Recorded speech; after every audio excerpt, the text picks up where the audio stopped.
দেশটা এমন একটা অবস্থানে চলে গেছে, মনে হয় সবাই লিজ নিয়ে নিয়েছে। প্রত্যেকটা দলই তাদের নিজেদের মতো চলছে খামখেয়ালিপনায়।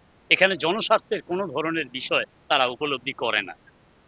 কারণ একটা দেশ এত সংগ্রাম, এত আন্দোলন, এত বিদ্রোহ, এত বিষয়ের আত্মদান এবং বিসর্জনের পরিপ্রেক্ষিতে এই অবস্থানে আমাদের রাজনৈতিক দলগুলা, নির্বাচন কমিশনে এতগুলা নিবন্ধিত রাজনৈতিক দল, তাদের কোনো ধরনের মাথা ব্যথা নাই।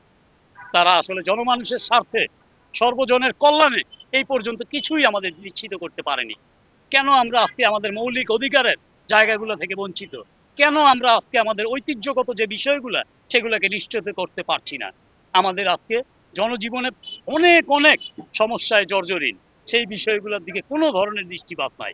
এখানে আসলে বিষয়টা এমনভাবে দেখা যেতে পারে যে পেট খালি থাকতে পারে যৌক্তিক কারণে, কিন্তু মাথা খালি হয়ে গেলে ছাটে গাল ছাগলে।